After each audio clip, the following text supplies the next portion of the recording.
Hello dear students, तो इस video में मैं फाइल हैंडलिंग पूरा चैप्टर कवर करने वाला हूं जो कि कंप्यूटर साइंस का सिलेबस है सीबीएसई के क्लास 12th का। ओके, तो ये सारे टॉपिक्स आप देख पा रहे हो, ये सारे टॉपिक्स अच्छे से एक्सप्लेन करने वाला हूं प्रैक्टिकल के साथ, सॉफ्टवेयर में किस तरीके से यूज करना है। ओके, तो वीडियो स्टार्ट करते हैं। और अभी तक अगर आपने द टॉपर्स को सब्सक्राइब नहीं किया तो प्लीज सब्सक्राइब कर लेना और बेल आइकन भी दबा लेना ताकि आगे आने वाले ट्यूटोरियल्स आपको यूं ही मिलते रहे। डेटा फाइल मींस ये ऐसी फाइल जो किसी भी एप्लीकेशन का डेटा स्टोर करती है। क्लियर? मतलब एप्लीकेशन का जो डेटा होता है वो कहां पर स्टोर रहता है? डेटा फाइल्स के अंदर स्टोर रहता है। क्लियर? तो डेटा फाइल के अंदर डेटा जो है वो दो तरीके से स्टोर रह सकता है। कितने तरीके से? दो तरीके से।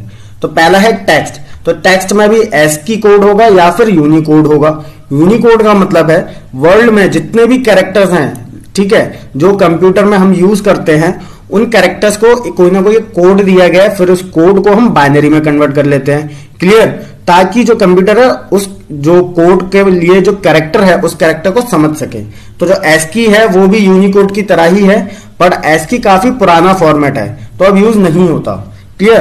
तो टेक्स्ट फाइल जो होती है उसमें जो एंड ऑफ लाइन कैरेक्टर है, एंड ऑफ लाइन कैरेक्टर ये होता है न्यू लाइन कैरेक्टर, मतलब कि एंटर।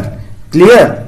मतलब हर लाइन के एंड में एंटर लिखा जाता है। अब आते हैं दूसरे तरीके की डेटा फाइल पर जो कि है बाइनरी। तो बाइनरी क्या होती है? बाइनरी फाइल के अंदर डेटा किस फॉर्मेट में रहता है? 0 और 1 की फॉर्मेट में। और मेमोरी जो होती है कंप्यूटर की उसमें भी जो डेटा होता है वो भी 0 और 1 की फॉर्मेट में होता है। तो बाइनरी फाइल के अंदर कोई भी एंड ऑफ लाइन कैरेक्टर नहीं होता, कोई भी एंटर नहीं होता, ना ही बाइनरी फाइल का कोई भी कन्वर्जन किया जाता है। भाई बाइनरी में कन्वर्ट हो गई ना, तो अब उससे ज्यादा और क्या कन्वर्ट करना है? कंप्यूटर समझ गया बाइनरी को, और कोई लैंग्वेज नहीं समझता, सिर्फ बाइनरी समझता है। तो बाइनरी से और ज्यादा कुछ कन्वर्जन नहीं होगा। अब जो बाइनरी फाइल्स होती हैं वो टेक्स्ट फाइल के मुकाबले ज्यादा फास्ट होती हैं। क्लियर? अब सबसे जो बेस्ट तरीका होता है किसी भी प्रोग्राम की इंफॉर्मेशन को स्टोर करने का वो होता है बाइनरी का। सबसे बेस्ट तरीका क्या होता है? बाइनरी में, बाइनरी फाइल अगर है तो वो फास्ट वर्क करेगी। क्लियर? अब ये पाथ का कॉन्सेप्ट समझ लो, क्योंकि इस वीडियो में हम फाइल्स के साथ वर्क करने वाले हैं। क्लियर? कि पाइथन प्रोग्रामिंग में हम जो टेक्स्ट फाइल है, ठीक है, उनको किस तरीके से ओपन करना है, तो वो चीज मैं सिखाने वाला हूं आपको इसमें। ठीक है? तो पाथ उसके लिए समझना पड़ेगा आपको पहले। तो कोई भी जैसे फाइल है तो उसके लिए दो तरीके के पाथ होते हैं, एक एब्सोल्यूट पाथ और एक रिलेटिव पाथ। तो पाथ क्या होता है? पाथ एक सीक्वेंस होता है जिसको यूज करके, मतलब एक एड्रेस होता है पाथ, जिसको यूज करके हम उस फाइल को क्या कर सकते हैं? एक्सेस कर सकते हैं। क्लियर? तो ये जो अगर पूरा एड्रेस दिया है तो ये हो गया हमारा एब्सोल्यूट पाथ। और अगर मान लो खाली फाइल का नाम दिया है तो हो गया वो रिलेटिव पाथ। तो मैं आपको लोकेशन बता देता हूं। क्लियर? आपको लोकेशन बता दे रहा हूं ताकि एब्सोल्यूट पाथ और रिलेटिव पाथ में आपको कंफ्यूजन ना हो। जैसे मान लो ये एक फाइल है। क्लियर? तो ये कहां पर है? इसकी लोकेशन क्या है? इस तरीके से सी में जाकर यूजर GGST डेस्कटॉप पर जाकर। क्लियर? और ये हो गई हमारा एब्सोल्यूट पाथ हो गया। अब मान लीजिए पाइथन का सॉफ्टवेयर मैं ओपन करता हूं, वहां पे हमें पता चलेगा रिलेटिव पाथ क्या होता है। Ctrl+O दबाते हैं तो अब ये जो लोकेशन ओपन होकर आई है पाइथन के फोल्डर की, मैं इसको ओपन कर लेता हूं। ये जो लोकेशन ओपन होकर आई है, अगर यहां पर कोई फाइल डली हुई है, कोई फाइल है, तो उसके लिए हमें क्या करना पड़ेगा? पूरा एड्रेस नहीं लिखना है फाइल का। यहां पे अब ये जो फाइल है ना, इसका हमें एड्रेस नहीं लिखना है, ध्यान रखना। ठीक है? जो इधर है यहां पे हमें एड्रेस नहीं लिखना है। तो यहां पे हमें खाली फाइल का नाम चाहिए और फाइल का क्या चाहिए? ये जो एक्सटेंशन है .txt। क्लियर? अभी एग्जांपल दूंगा, करके भी बताऊंगा, अपने आप समझ में आ जाएगा। ओके, तो ये समझ में आ गया कि एब्सोल्यूट पाथ और रिलेटिव पाथ क्या होता है। तो एब्सोल्यूट पाथ क्या होता है? वो पाथ जो मेंशन किया गया है टॉप मोस्ट लेवल की हायरार्की में, मतलब कहीं पर भी सेव है, वो पाथ हो गया। ठीक है? अब रिलेटिव पाथ हो गया। रिलेटिव पाथ मींस जहां पर हमारे जो पाइथन प्रोग्रामिंग है उसकी जो वर्किंग डायरेक्टरी है, वो जो फोल्डर है वहां पर जो पड़े हुए हैं वो रिलेटिव पाथ हो गया। अब देखो, अब किसी भी फाइल को ओपन कैसे करना है? ठीक है? तो हमें कोई एक्सटर्नल फाइल के साथ वर्क करना है तो उस फाइल को ओपन करना पड़ेगा। तो हमें क्या क्या चीजें सीखनी है? तो फाइल में ऐड करना, मॉडिफिकेशन करना, डिलीट करना, डेटा रीड करना, फाइल के अंदर राइट कैसे करना है, डेटा और ऐड कैसे करना है। ठीक है? तो पाइथन के अंदर बिल्ट इन फंक्शंस होते हैं जिससे हम ये सारे टास्क क्या है कर सकें, ठीक है, जिससे हम सारे टास्क कर सकें। तो अब किसी भी फाइल के साथ वर्क करने के लिए हमें क्या करना पड़ेगा, उस फाइल को ओपन करना पड़ेगा। उस फाइल को ओपन करने के लिए क्या करना है, फाइल का नाम, ठीक है, जो भी फाइल हैंडल आपको रखना है वो, उसके बाद ओपन फंक्शन लगाना है, यहां पर फाइल का नाम रखना है, कौन सी फाइल को आप ओपन कर रहे हो उसका एड्रेस देना है, ठीक है। अगर रिलेटिव है तो खाली फाइल का नाम दे दो कोट्स के अंदर, अगर रिलेटिव फाइल नहीं है, एब्सोल्यूट पर है, एब्सोल्यूट मतलब कहीं और सेव है फाइल, तो पूरा एड्रेस देना पड़ेगा कोट्स के अंदर और किस मोड में ओपन करना है। तो अभी स्टार्टिंग में मैं आपको एक ही मोड बता रहा हूं, रीड मोड, ठीक है, बाकी सारे मोड भी इसी वीडियो में समझाऊंगा, क्लियर। तो अभी स्टार्टिंग में खाली रीड मोड देखना। तो अब ध्यान रखना, अगर कोई भी, अगर जैसे मैं यहां पर कोई भी मोड ना दूं, इतना नहीं लिखूं, तो फाइल जो होगी बाय डिफॉल्ट वो रीड मोड में ओपन होती है। कोई भी अगर मोड नहीं दे रखा है फाइल को ओपन करने का, तो बाय डिफॉल्ट रीड मोड में फाइल ओपन होती है। ओके, तो ये थोड़ा सा बेसिक कॉन्सेप्ट था। अब देखते हैं प्रैक्टिकल। तो हमें क्या करना है, ये फाइल हैंडल लेना पड़ेगा। ये क्या लेना पड़ेगा, हमें फाइल हैंडल लेना पड़ेगा। अब जैसे देखो, अभी ये कौन सी फाइल है, रिलेटिव पर है, मतलब ये वाली जो फाइल है वो कहां पर है, जो पाइथन का ये जो फोल्डर है ये वाली फाइल है, ठीक है। अभी इस फाइल के साथ मैं वर्क करूंगा टेक्स्ट के साथ, क्लियर। तो ये वाली फाइल है, तो मैंने क्या करा, खाली फाइल का नाम दिया। अगर मान लो इस फाइल को, इसी फाइल को मैं कहीं और पुट कर देता, कहीं और फोल्डर्स में जाके कहीं, तो मुझे उसका पूरा एड्रेस लिखना पड़ता। अब आपको ये डबल स्लैश कैसे आ गया, तो ध्यान रखना, आप जैसे जो लोकेशन कॉपी करोगे तो उस लोकेशन में सिंगल सिंगल स्लैश होंगे, मैं आपको दिखा चुका हूं। तो आपको डबल डबल स्लैश करना है, फिर फाइल का नेम लिखना है, .txt लिखना है। अब इसको मैंने रीड मोड में ओपन करा है और ये इसको मैंने राइट मोड में, आपको दिखाने के लिए कि अलग अलग मोड होते हैं इसलिए मैंने लिखा हुआ है यहाँ पे, ठीक है। तो इस तरीके से फाइल अभी खाली क्या हुई है, ओपन हुई है, आउटपुट में नहीं आई है अभी फाइल। अब देखो, ये बता चुका हूं, अगर फाइल कहीं और फोल्डर में है पाइथन के फोल्डर के बजाय, तो इस तरीके से एड्रेस देना है, ठीक है, ये बता चुका हूं। अब इसको क्या बोलते हैं, फाइल हैंडल बोलते हैं या फाइल ऑब्जेक्ट बोलते हैं। ये मतलब ये जो हमारी जो फाइल है, टेक्स्ट फाइल है, उसका लिंक F1 के पास है, क्लियर। अब देखो यहां पे मैंने क्या करा, अब आप कहो कि मुझे डबल स्लैश नहीं लगाने, तो आप सिंपल क्या कर सकते हो, इस तरीके से लिखो आप, ठीक है, इस तरीके से लिखो, पूरा लोकेशन दे दो सिंगल सिंगल स्लैश के साथ। बस यहां पर जो डबल कोट्स हैं उससे पहले R लिख देना, उससे पहले आप R लिख देना, तो आपकी जो फाइल होगी वो क्या होगी, रीड हो जाएगी, मतलब ओपन हो जाएगी। क्योंकि ये जो पाथ है वो रॉ स्ट्रिंग बन चुका है, ठीक है। तो अब कोई भी इसका अलग मतलब नहीं निकलेगा कि ये चीज क्या है। अगर यहां पे करते बिना R लिखे इधर, ठीक है, तो यहां पे अलग मतलब निकलना, समझ नहीं पाते कि क्या है।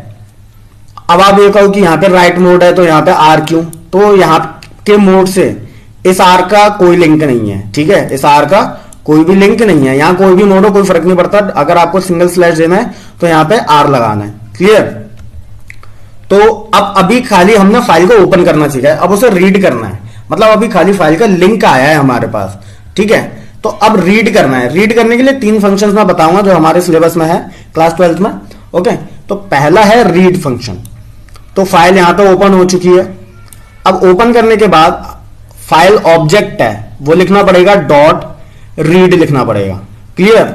ये रीड हो गई। अब R1 में क्या होगा, जो भी डेटा F1 मतलब इस फाइल के अंदर है वो सारा डेटा R1 में आ चुका है, F1 में नहीं आया। F1 तो सिर्फ एक लिंक है, ठीक है, R1 में आया है। अब मैंने यहां पे R1 को प्रिंट करा लिया, ओके।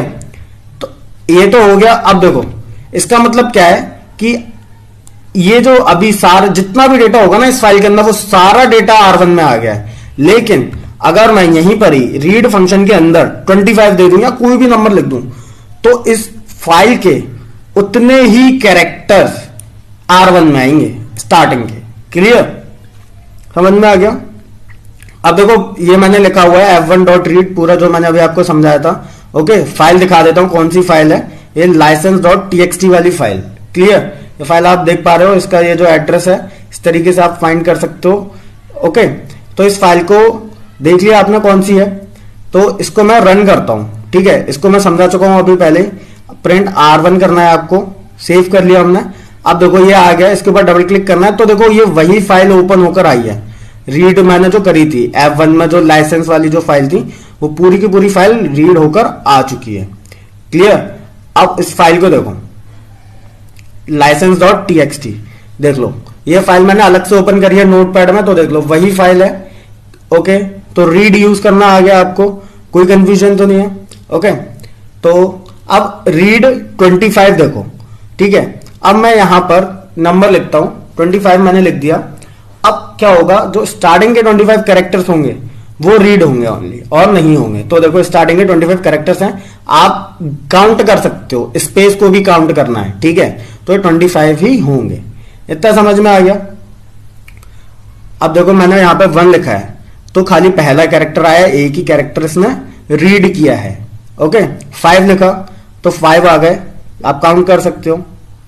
और कोई कंफ्यूजन? ठीक है, बहुत ही इजी था ये। अब इसको थोड़ा आगे बढ़ते हम।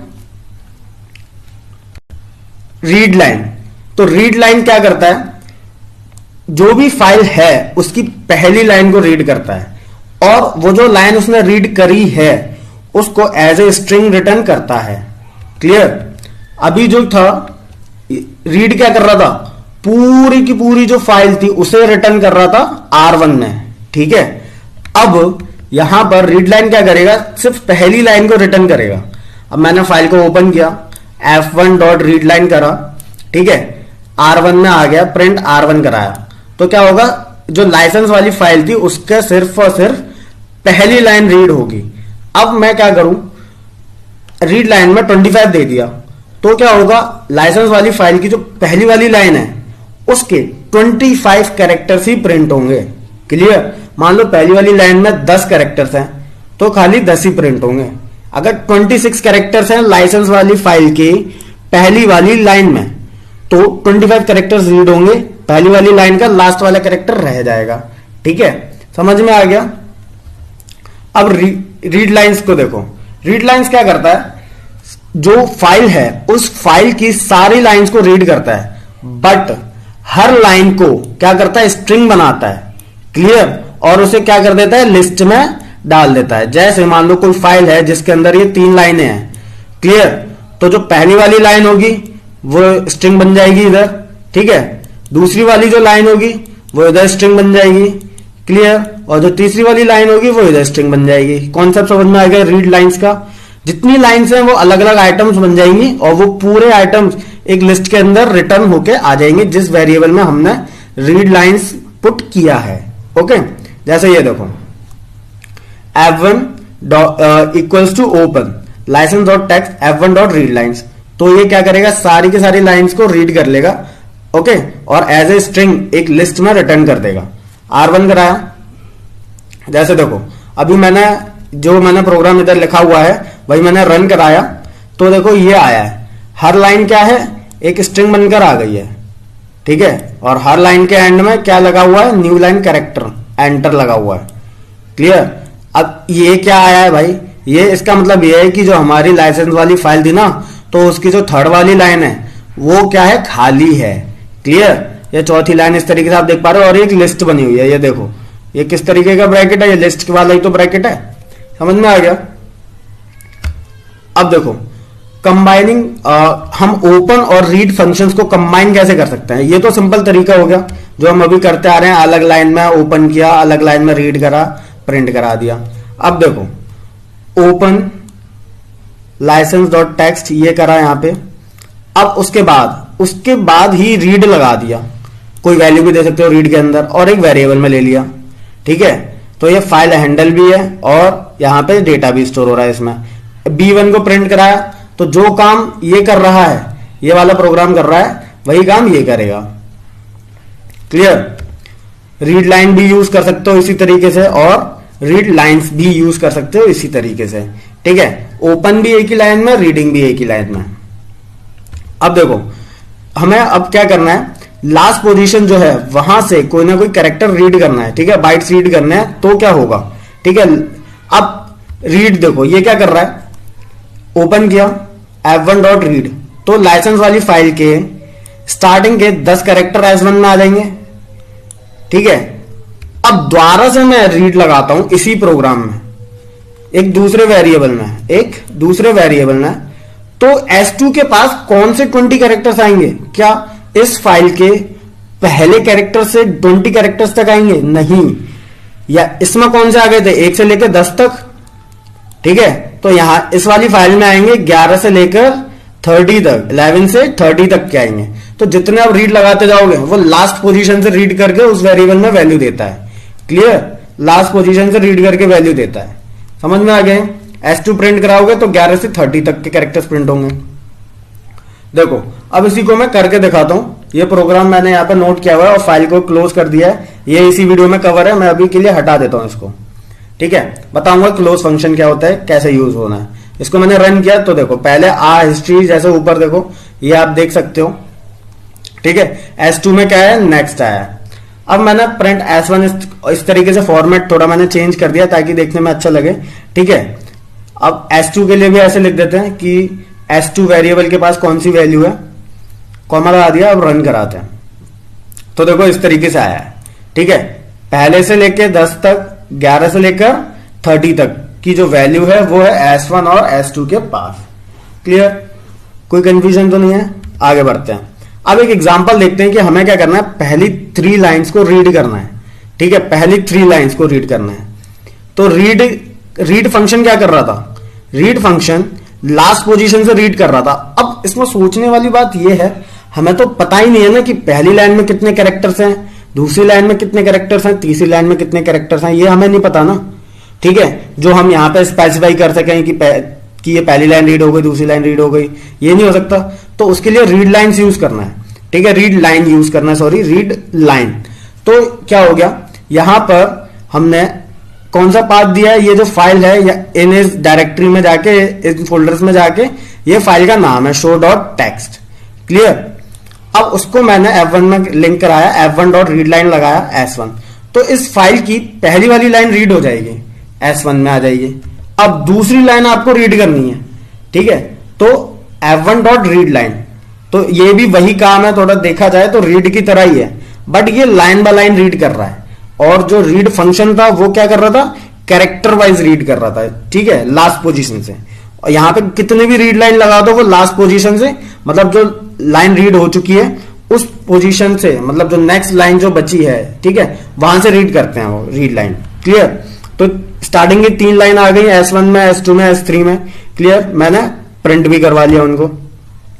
तो देखो ये फाइल, ये एड्रेस है इस फाइल का। अब मैं इसको लोकेशन दिखा देता हूं। देखो ये फाइल है हमारी show.txt। क्लियर, ये इस लोकेशन पर है, कंप्यूटर माई पासपोर्ट .op, इस तरीके से जाके। क्लियर, तो फोल्डर देख लो, लिंक्स में जाकर है वो फाइल, ये रही, ठीक है, show.txt। इसका मैं एड्रेस कॉपी कर लूंगा प्रॉपर्टीज में जाके और मैं वहां पर लिख लूंगा। अब खाली लिंक्स तक का एड्रेस कॉपी हुआ है, ओके, लिंक्स तक का एड्रेस कॉपी हुआ है, तो हमें अलग से स्लैश लगाना पड़ेगा, show.txt लिखना पड़ेगा। क्लियर, तो रीड मोड में मैंने इसको ओपन कर लिया। तो इस फाइल की स्टार्टिंग की 3 लाइंस S1, S2 और S3 में आ जाएंगे। क्लियर, आप अलग से लिख सकते हो अगर आपने नहीं लिखा था, मैं आपको बस लिख के बता दे रहा हूं। ओके, तो अब इसको रन करते हैं इस प्रोग्राम को। तो देखो क्या हुआ है, स्टार्टिंग की 3 लाइंस जो है वो रीड हो चुकी हैं। क्लियर, जो इस फाइल में थी। और ये फाइल देख लो, स्टार्टिंग की 3 लाइन क्या थी, set1, set7, set6 और set5। तो set7, set6 और set5, ये 3 लाइंस रीड हो चुकी हैं। ओके, तो जितने रीड लाइन आप लगाओगे उतने क्या होंगे, फाइल्स रीड हो, उतने लाइंस रीड हो जाएंगे। ओके, तो ये रीड लाइन समझ में आ गया, ये एग्जांपल समझ में आ गया रीड लाइन के लिए। क्लोजिंग फाइल, अब क्लोजिंग क्यों करते हैं, तो देखो ये देखो फाइल ओपन हो गई, R1 में फाइल का लिंक, R1 में फाइल स्टोर भी हो गई। अब क्या R1 को प्रिंट कराया, अब जो भी फाइल आपने ओपन करी थी ना उसे उसके फाइल हैंडल डॉट क्लोज के साथ उस फाइल को क्लोज भी करना पड़ता है। ठीक है, तो क्लोज क्या करता है, F1 में जो लिंक था ना फाइल का, उस लिंक को हटा देता है। मतलब अब मैं यहां पे दोबारा से F1 डॉट रीड करूं ना, और जिस वेरिएबल को प्रिंट कराऊं जहां पे F1 डॉट रीड स्टोर करा है, तो क्या होगा, मतलब फाइल हैंडल तो है नहीं ना, लिंक है ही नहीं, फाइल क्लोज हो चुकी है, तो ना तो F1 काम करेगा, ना वो वेरिएबल काम करेगा, ना रीड काम करेगा। क्लियर, क्योंकि लिंक टूट चुका है। मेरे को अब 5वीं लाइन से फिर से करना है, तो 5वीं लाइन में मेरे को फिर से ओपन फंक्शन लिख के फाइल हैंडल बनाना पड़ेगा। क्लियर, तो इतना समझ में आ गया। तो फाइल को क्लोज करना इंपॉर्टेंट होता है, क्लियर। लेकिन ये भी है कि जो फाइल है वो प्रोग्राम के लास्ट में खुद ब खुद क्लोज हो जाती हैं, लेकिन हम बीच में भी क्लोज करवा सकते हैं उस फाइल को प्रोग्राम के बीच में, क्लियर। जैसे ऊपर की 4 लाइनें लिखी हैं, तो पहली फाइल ओपन करी, उसे क्लोज करवा दिया। आप ये कहो कि अब इस फाइल के साथ काम नहीं, अब दूसरी फाइल के साथ काम है, तो आप दूसरा एक फाइल हैंडल ले लो F2, उसमें दूसरी फाइल ओपन करवा लो, तो ये फाइल क्लोज हो चुकी है, क्लियर। दूसरी फाइल ओपन हो जाएगी। आप चाहो तो क्लोज भी मत करवाओ, कोई प्रॉब्लम नहीं है। तो इससे क्या होता है, बस ये है कि आप खुद ब खुद क्लोज करो फाइल को, तो इससे जो परफॉर्मेंस हो जाए वो थोड़ी सी अच्छी हो जाती है। ओके, एक एग्जांपल देखते हैं। तो इस एग्जांपल में मैं आपको स्ट्रिप फंक्शन का यूज करना भी बता दूंगा, क्लियर। ये इधर देख पा रहे हो आप। तो हमें क्या करना है, कोई फाइल है, टेक्स्ट फाइल है, उसमें से हमें एंड ऑफ लाइन कैरेक्टर्स हटाकर, ठीक है, एंटर हटाकर, और जितने भी व्हाइट स्पेसेस हैं लीडिंग, स्टार्टिंग के और एंडिंग के, ओके, और ब्लैंक लाइंस को हटाकर जो साइज है वो दिखाना है, क्लियर। तो पहले प्रोग्राम समझा देता हूं। देखो, मतलब पहले पूरी फाइल का साइज दिखाना है, फिर जितने भी एम्प्टी स्पेस है, ठीक है, और ब्लैंक लाइंस है, एंटर है, एंटर का साइज भी तो काउंट होता है, ठीक है। तो ये सब हटा के हमें क्या करना है, फाइल का साइज बताना है दोनों तरीके से। तो F1 में फाइल ले ली मैंने, ओके। S1 एक एम्प्टी स्ट्रिंग ले ली, साइज एक वेरिएबल लिया, 0 ले लिया, उसमें टी साइज एक वेरिएबल लिया। अब वाइल लूप के साथ किया है, S1 स्ट्रिंग दिया, तो जितनी स्ट्रिंग है वो तब तक ये लूप चलेगा, ठीक है। जितनी स्ट्रिंग के कैरेक्टर्स हैं तब तक, जब तक पूरा डेटा रीड नहीं हो जाता तब तक चलेगा, okay. S1 equal to F1 dot read line, पहली लाइन आ गई S1 में अब, ठीक है। तो T size equal to T size plus len S1। तो यहां पे क्या होगा, S1 में पहली लाइन आ गई है एज ए स्ट्रिंग, ठीक है। तो यहां पर क्या होगा, पहली लाइन की लेंथ आ गई, टी साइज 0 था, तो टी साइज क्या हुआ, अभी पहली लाइन की जो लेंथ है वो टी साइज में आ गई, दोबारा आएगा, तो अब क्या होगा, दूसरी लाइन रीड करेगा, ठीक है, रीड लाइन दूसरी लाइन रीड करेगा ना, अब तो दूसरी लाइन की लेंथ आ जाएगी अब यहाँ पे, ठीक है। अब पहली लाइन की लेंथ टी साइज में आ चुकी थी, मान लो 3 थी पहली लाइन की लेंथ, तो अब टी साइज हो चुका है 3, प्लस मान लो अब जो दूसरी लाइन है उसकी लेंथ है 2, तो ओवरऑल टी साइज अब क्या हो गया, 5 हो गया। ये इन दोनों को देखो, इसको बताऊंगा अभी। फिर ये इधर आया, ठीक है। अब यहां पे अब तीसरी लाइन आ गई, अब तीसरी लाइन की लेंथ मान लो कितनी है, तीसरी लाइन की लेंथ है मान लो 4, ओके, और टी साइज कितना हो चुका था 5, तो ओवरऑल तीसरी लाइन तक जो लेंथ है वो कितनी हो गई 9, तीसरी लाइन तक। ये समझ में आ गया, ये जो होगा। अब इसका भी देख लो, टी साइज 0 है, तो एल लैन S1 डॉट स्ट्रिप, तो S1 डॉट स्ट्रिप क्या करेगा, जो पहली लाइन आई है अभी, ठीक है, ये समझो, तो पहली लाइन का क्या करेगा, ये जितने भी उसमें से स्पेस है बीच बीच में, ब्लैंक लाइन्स है उधर कोई, या end of line character enters है, वो सारे हटाकर जो लेंथ होगी वो स्टोर हो जाएगी इधर, ठीक है, इस जगह पर इधर आ जाएगा ना, ठीक है। S1 अब स्ट्रिप हो चुका है, फंक्शन लगा दिया S1 डॉट स्ट्रिप में, S1 में पहली लाइन है, अभी पहली बार चला है ये लोग, ओके। तो वो प्लस हो जाएगा 0 में, अभी साइज कितना है 0, क्लियर। मान लो कितना हो गया, 3 हो गया। ये बता चुका हूं। ये अब देखो काम तो ऐसे करेगा ना, पहले इधर आएगा, फिर इधर आएगा, फिर इधर आएगा। आपको 2-2 बार ये चीजें एक साथ ना समझनी पड़े, इसलिए मैंने पहले इसे समझा दिया, अब इसे समझा रहा हूं, ठीक है। काम तो लेकिन यही होगा ना, पहले इधर आया, फिर इधर आया, फिर इधर वापस गया, फिर इधर आया, फिर इधर आया, ऐसे चलेगा ना।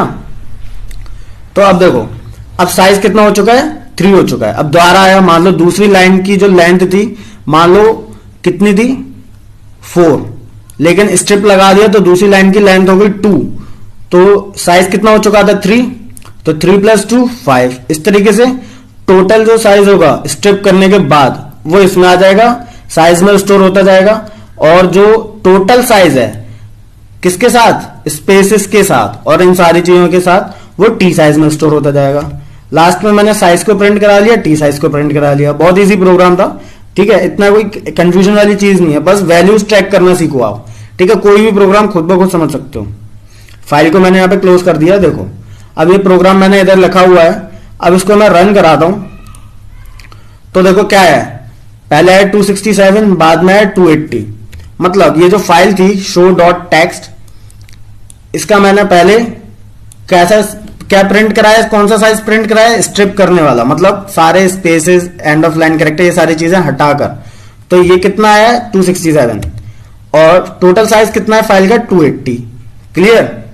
तो ये प्रोग्राम बहुत इजी था, समझ में आ गया होगा। आगे बढ़ते हैं। अब एक प्रोग्राम बनाना है हमें, ठीक है। अभी ये चैप्टर, ये मत सोचना कि क्वेश्चन समझा रहा हूं, ये इसलिए समझा रहा हूं ताकि ये जो जितने फंक्शंस हैं फाइल को रीड को लेकर कंफ्यूजन ना हो। क्लियर। अभी बहुत सारे टॉपिक्स बचे हैं इसी चैप्टर के। तो अब एक हमें क्या करना है, प्रोग्राम बनाना है जो क्या करे कि एक फाइल के अंदर कितने नंबर ऑफ लाइंस हैं ये रीड कर ले। ठीक है। तो फाइल ओपन करी, रीड लाइंस लगाया। अब यहां पे क्या करा, रीड लाइंस में क्या होगा, रीड लाइंस क्या करता है, लिस्ट रिटर्न करता है ना। ध्यान करो, लिस्ट रिटर्न करता है और हर लाइन को स्ट्रिंग बना देता है।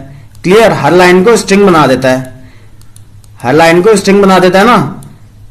ये देखो इस तरीके से हर लाइन को स्ट्रिंग, मान लो 4 लाइन है एक ये शो डॉट टेक्स्ट वाली फाइल में, तो 4 लाइन है, ऐसे स्ट्रिंग बन जाएगी ना लिस्ट के अंदर। क्लियर। अब एस में क्या है, एस क्या है, एक लिस्ट आई है ना इसके पास रिटर्न होकर, तो एस की लेंथ देख लो, तो कितने आइटम्स होंगे, तो जितने आइटम्स है मतलब उतनी लाइन्स है। एलन में line, total number of lines store हो गई, एलन को प्रिंट कर दिया, क्लोज कर दिया। क्लियर। देखो ये प्रोग्राम यहां लिखा है, ये देखो ये वाली फाइल है शो डॉट टेक्स्ट, जिसके अंदर आप देख पा रहे हो कितनी लाइन्स हैं, 7 लाइन्स हैं। ठीक है। तो मैंने इसी प्रोग्राम को रन कराया तो क्या आ गया, आउटपुट 7 आ गया। क्लियर। अब ये फाइल मोड्स देख लो, अच्छे से समझ लेना। तो पहला फाइल मोड है रीड मोड, इसको इस तरीके से भी लिख सकते हैं बट लिखने की जरूरत नहीं है, हम इनको ऐसे ही लिखेंगे।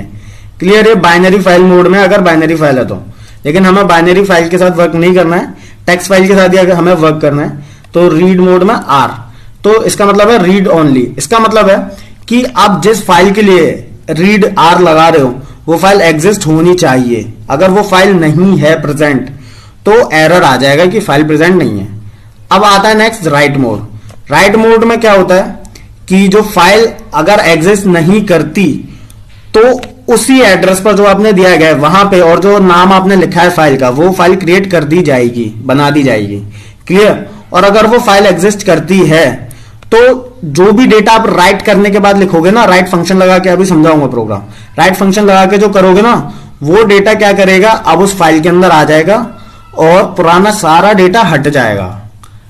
अपेंड मोड, अपेंड मोड क्या करता है, न्यू डेटा जो होता है ना, आप अपेंड मोड लगा के किसी भी फाइल में डेटा राइट करो तो जो डेटा आप राइट करोगे ना वो पुराने डेटा के बाद में ऐड हो जाएगा, मतलब पुराना डेटा लॉस नहीं होगा। और अपेंड मोड अगर आपने दिया है तो वो अगर मान लो जिस फाइल के लिए दिया है वो फाइल अगर एग्जिस्ट नहीं करती तो क्या होगा, वहां पर न्यू फाइल उसी नाम से क्रिएट कर दी जाएगी जो नाम आपने वहां पर दिया हुआ है। क्लियर। ओपन फंक्शन के अंदर read and write mode R plus, file exist होनी चाहिए, अगर फाइल नहीं है तो क्या होगा, एरर रेज हो जाएगा, इसमें आप राइट भी कर सकते हो। क्लियर। अब ये right and read mode, file अगर एग्जिस्ट नहीं करती तो फाइल क्रिएट कर दी जाएगी। क्लियर। और अगर फाइल एग्जिस्ट करती है तो न्यू डेटा जो होगा वो क्या होगा, हटा दिया जाए, पुराना डेटा जो होगा वो हटा दिया जाएगा, न्यू डेटा न्यू डेटा उस फाइल में ऐड कर दिया जाएगा। Clear. Right and read mode, right भी कर सकते हो रीड भी कर सकते हो। अपेंड प्लस मोड मतलब राइट एंड रीड, इसमें क्या होता है, फाइल क्रिएट कर दी जाएगी अगर एग्जिस्ट नहीं करती है। ठीक है। डब्ल्यू प्लस मोड में देखो, ये डब्ल्यू प्लस मोड में भी यही हो रहा था। क्लियर। बस एक डिफरेंस है, डब्ल्यू प्लस मोड में न्यू डेटा हटाया जा रहा था, सॉरी पुराना डेटा हटाया जा रहा था। अपेंड प्लस मोड में पुराना डेटा नहीं हटाया जाएगा, उसके बाद ही न्यू डेटा ऐड करा जाएगा। क्लियर। एग्जाम्पल देके बताऊंगा अभी इन सबके, डोंट वरी। तो इस तरीके से आप यहाँ पे हम कोई भी मोड लिख सकते हो, कोड्स के अंदर आर के बजाय कुछ और भी लिख सकते हो, डब्ल्यू प्लस आर प्लस ए। अब देखो फाइल के अंदर राइट कैसे करना है, तो आपको राइट करना है तो राइट मोड में ओपन करना पड़ेगा, रीड मोड में ओपन करने से फाइल में राइट नहीं हो पाएगा। अब मैंने शो डॉट टेक्स्ट आपको फाइल दिखा चुका हूं, ये मैंने फाइल ओपन कर ली। अब मैंने क्या करा, एस में एक स्ट्रिंग ले लिया, ठीक है, एट द टॉपर्स लिख दिया मैंने उसमें। अब F1 डॉट राइट फंक्शन लगाना है और एस लिखना है, तो एस क्या होगा, उस फाइल में ऐड हो जाएगा। एस में क्या है, ऐड द टॉपर्स। फाइल यहां पे क्लोज कर दी। देखो ये फाइल है, ठीक है, जिसमें लिखा हुआ है पाइथन ट्यूटोरियल बाय गौरव सर। अब ये मैंने प्रोग्राम लिखा जो अभी आपको बता चुका हूं। अब मैंने F5 दबा के प्रोग्राम रन कराया, तो देखो अब मैंने दोबारा उसी फाइल को चेक करा अलग से ओपन करके, तो क्या आ रहा है, एट द टॉपर्स लिखा हुआ आ रहा है। ये सारा डेटा हट चुका है क्योंकि राइट मोड में ओपन किया था। राइट मोड में क्या होता है, पुराना सारा डेटा हट जाता है। क्लियर। अब अपेंड मोड में ओपन करते हैं। प्रोग्राम यही लिखा हुआ है f1.write, ठीक है, एस। कोई ऐसा टफ प्रोग्राम नहीं है, बहुत ही इजी प्रोग्राम है। अब देखो फाइल क्या थी, मैंने इसी प्रोग्राम को रन कराया, तो आपको याद हो तो आप show.text में एट द टॉपर्स लिखा हुआ है ना, ठीक है। अब ये है फाइल। अब इसको मैंने क्या कराया, ओपन किया, एट द टॉपर्स अपेंड कराया इसमें, तो पुराना एट द टॉपर्स दिखा था ना, उसके बाद ही एट द टॉपर्स दूसरा आ गया। क्लियर। राइट लाइन्स, तो राइट मोड समझ में आ गया। अब देखो राइट लाइन्स, तो राइट लाइन्स में क्या होता है, जैसे अपेंड मैंने अपेंड मोड में मैंने ओपन किया, तो लिस्ट एक ले लिया जिसमें क्या करा है, 2 स्ट्रिंग लिए मैंने। अब मैंने क्या कराया है, राइट लाइन्स करके L1 करा है। क्लियर। f1.writelines, और उस फाइल को मैंने क्लोज करा दिया है। तो जितना भी मैं यहां पे ये लिखा होगा ना, वो पुराने जो भी फाइल थी, देखो उसके बाद लिखा हुआ आ गया एट द टॉपर्स यूट्यूब, जो भी मैंने यहां पर लिखा हुआ था। क्लियर। तो राइट लाइन समझ में आ गया। आप अलग अलग स्ट्रिंग भी दे सकते हो। Clear. List, as a list. अब देखो फ्लश फंक्शन देख लो। फ्लश फंक्शन का ज्यादा यूज नहीं है, बट इसका समझ लो मतलब, ठीक है। हो सकता है अगर प्रोग्राम में आ जाए तो आप नंबर ना छूटे आपका, एक आध नंबर। क्लियर। तो फ्लश फंक्शन क्या करता है, जो भी डेटा अभी मेमोरी में रीड किया जाना बाकी, राइट किया जाना बाकी है, ठीक है, अभी बफर में है, तो उस डेटा को फोर्सफुली राइट कर देता है, ठीक है, मेमोरी में, फ्लश फंक्शन। तो अब जैसे आपने राइट फंक्शन लगाया इधर f1.write, ठीक है, f1 में, तो f1.flush कर दो, तो उसी समय वो क्या होगा, फोर्सफुली राइट कर दिया जाएगा मेमोरी में। ऐसे ही ये करा, ये लिखा, ये दो राइट किया, फिर फ्लश लगा दिया। क्लियर। अब lstrip और rstrip समझ लो। तो lstrip rstrip ऑलरेडी मैं स्ट्रिंग वाली वीडियो में मैं समझा चुका हूं, स्ट्रिंग के फंक्शंस। क्लियर। लेकिन फिर भी मैं बता देता हूं, ठीक है, ताकि यहां पे कोई कंफ्यूजन ना हो आपको। तो इसको मैंने रीड प्लस मोड में ओपन किया है, रीड एंड राइट दोनों होगा, ठीक है। तो ये फाइल ओपन कर ली है, show.text, ये एड्रेस देगा इस तरीके से। तो आप यहां पे ये देख पा रहे हो कि मेरे को यहां पे R लिखने की जरूरत नहीं पड़ रही है, ठीक है। तो ये इसलिए क्योंकि ये जो पाइथन का जो वर्जन है, वो इस वर्जन में R लिखने की जरूरत नहीं है। और जो हमारी बुक है ना, उसमें जो वर्जन दे रखा है वो 2.7 दे रखा है। क्लियर। तो उसके हिसाब से डेटा लिखा हुआ था, और ये जो वर्जन है पाइथन का जो सॉफ्टवेयर है वो 3.7.3 है, तो यहां पे लिखने की जरूरत नहीं पड़ रही है हमें R। क्लियर। और सिंगल स्लैश लगा रहे हैं। ओके। तो f1.read करा। अब S में क्या आ गया, जो भी इस फाइल के अंदर है वो S प्रिंट कर दिया f1.read लगा के। अब मैंने क्या करा, यहां पे S में थी ना जो भी डेटा था, यहां पे s.lstrip लगाया, py करा। अब इसका मतलब क्या है, अब देखो ये तो फाइल के अंदर लिखा हुआ था पाइथन ट्यूटोरियल बाय गौरव सर। क्लियर।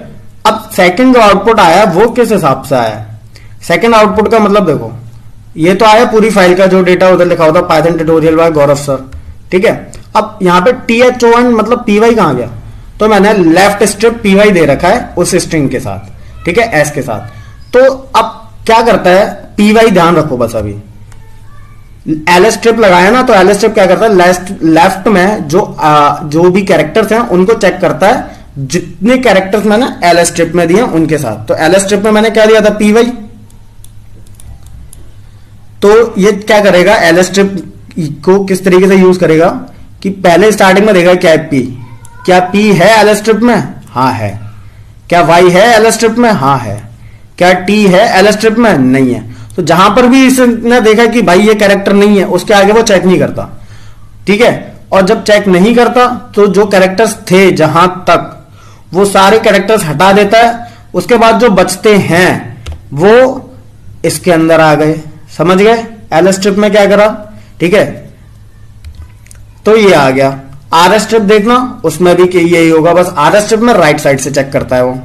rstrip लगाया मैंने, देखो rstrip में देखो मैंने अलग वैल्यू दी हुई है, ये दिया हुआ है फाइल के अंदर क्या लिखा हुआ था, पाइथन ट्यूटोरियल बाय गौरव सर। अब आर स्ट्रिप राइट से चेक करेगा। अब देखो पहले ये देख लो क्या क्या लिखा हुआ है, I R space S V A, I R space S V A, ये लिखा हुआ है ना आर स्ट्रिप में। अब देखो आर स्ट्रिप राइट से चेक करेगा, क्या आर है, हाँ आर है, तो आर हटा दिया इसने, ठीक है। क्या आई है आर स्ट्रिप में, आई भी है, हटा दिया। क्या एस है आर स्ट्रिप में, एस भी हटा दिया। क्या गैप है आर स्ट्रिप में, गैप भी हटा दिया। क्या वी है आर स्ट्रिप में, वी भी हटा दिया। ए है आर स्ट्रिप में, ए भी हटा दिया। आर है, आर भी हटा दिया। यू देखा, यू नहीं है। अब जैसे ही इसने देखा कि अब ये वाला कैरेक्टर नहीं है, तो इसके आगे के कैरेक्टर्स को वो चेक नहीं करेगा। क्लियर, इसके आगे कैरेक्टर चेक नहीं करेगा। तो अब क्या हुआ, जितने कैरेक्टर इसने देखा कि ये सारे हट चुके हैं, उसे हटाकर जो बचते हैं वो सारे कैरेक्टर्स क्या करेगा, वो इस वेरिएबल में दे देगा। आर स्ट्रिप जिसमें मैंने स्टोर कराया है उसको मैंने प्रिंट करा लिया यहां पे। क्लियर, इतना समझ में आ गया। L strip, R strip. File pointer, file pointer क्या होता है, जैसे कोई फाइल आपने ओपन करी है, ओके, तो और मान लो कोई फंक्शन लगा दिया है रीड, तो नेक्स्ट आप फंक्शन लगाओगे रीड, तो किस पोजीशन से रीड करना है ये प्रोग्राम को कैसे पता चलता है। तो प्रोग्राम क्या करता है, जो पाइथन का इंटरप्रेटर है वो फाइल पॉइंटर मैनेज करके रखता है। मतलब जिस पोजीशन से इस समय रीड किया जाना है, ठीक है, तो उस पोजीशन को मार्क करके रखता है। अगर आप 2-3 रीड लगाओगे, 2-3 रीड लाइन लगाओगे, तो भाई वो क्या करेगा, मार्क करके रखेगा ना कि अब अगर इसने रीड लाइन लगाया तो अब कहां से रीड करना है, ठीक है। तो क्या होगा, अब कहां से रीड करना है, तो उस पोजीशन को वो मार्क करके रखता है, तो उसे बोलते हैं हम फाइल पॉइंटर। जैसे बुक में होता है बुक मार्क, हमें जहां तक हमने बुक पढ़ ली तो उसे हम पेज को क्या करते हैं, थोड़ा सा फोल्ड करके रख देते हैं, बुक मार्क बना देते हैं, ठीक है। जैसे बुक मार्क आते भी हैं अलग से, ठीक है, बुक में लगाने, बुक में लगते हैं ना, ठीक है, धागा टाइप कुछ होता है, तो वो भी उसी तरीके से है फाइल पॉइंटर। जैसे अब ये देखो ये स्ट्रिंग है, क्लियर, अब इसको हमने ओपन किया तो फाइल पॉइंटर इस समय कहां होगा, स्टार्टिंग में होगा अभी, ओके। अब जैसे देखो मैंने क्या करा, रीड 4 स्टार्टिंग के 4 कैरेक्टर रीड कर लिए, तो फाइल पॉइंटर कहां पे आ जाएगा, ओ पर, क्योंकि अभी 4 रीड हुए ना, ये स्टार्टिंग के 4 ओपन यहां पे कर लिया, फाइल को इधर ओपन किया था फाइल को, ठीक है। अभी फाइल पॉइंटर कहा था स्टार्टिंग से, क्योंकि पी से इस समय रीड किया जाना है। क्लियर, अब मैंने रीड 4 लगाया तो स्टार्टिंग के 4 रीड हो गए, अब ओ पे आ गया फाइल पॉइंटर, क्योंकि ओ से रीड करना है अभी। क्लियर, अब फिर दोबारा उसी प्रोग्राम में मैंने f1 डॉट रीड लगाया, 3 दे दिया, अब तो ओ से रीड करेगा ना, उसे पता चल जाएगा ओ से रीड करना है, तो ओ हो गया, एन हो गया, टी हो गया। अब फाइल पॉइंटर कहां आ जाएगा, यू पर आ जाएगा। क्लियर, तो फाइल पॉइंटर का कॉन्सेप्ट समझ में आ गया। अब देखो स्टैंडर्ड इनपुट, आउटपुट और एरर स्ट्रीम देख लो। तो इनपुट कहां से आता है, हमें कीबोर्ड से आता है, ठीक है। तो जो भी डेटा होता है वो stdin में स्टोर रहता है, फाइल होती है एक, और जो आउटपुट होता है कहां पे जाता है, वो मॉनिटर पे जाता है, तो मॉनिटर को हम स्टैंडर्ड आउटपुट डिवाइस बोलते हैं, ठीक है। फाइल होती है std आउट बोलते हैं। एरर कहां से आता है, वो भी मॉनिटर से आता है, तो इसको हम स्टैंडर्ड एरर डिवाइस बोलते हैं। आपसे बोला जाए कि स्टैंडर्ड एरर डिवाइस कौन सा होता है, तो बोलोगे monitor. Standard output device monitor, standard input device keyboard, ठीक है।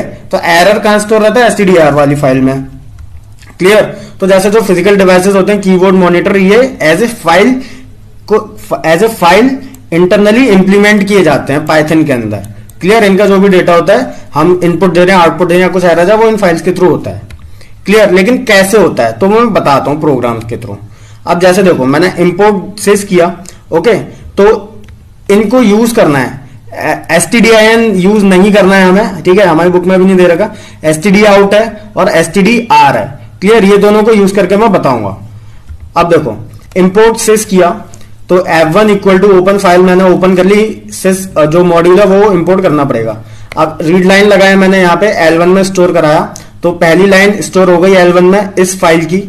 क्लियर, अब इसको क्या करना है, इसमें मेरे को L1 क्या करना है, राइट करना है मेरे को, मतलब आउटपुट में दिखाना है मेरे को, ठीक है। जैसे प्रिंट करते हैं ना, तो std आउट वही काम करेगा यहाँ पे, तो sys dot std out dot right लगाना है, और L1 को क्या करा दिया, प्रिंट कर दिया इसके थ्रू।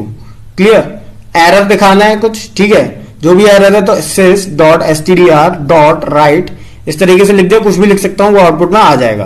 क्लियर, तो देखो एरर था वो रेड से आया है, क्लियर, और जो L1 में जो पहली लाइन आई थी वो पाइथन ट्यूटोरियल बाय गौरव सर, जो किसमें थी, शो वाली फाइल में थी, शो डॉट टेक्स्ट वाली फाइल में थी, वो आ गई है अब L1 में।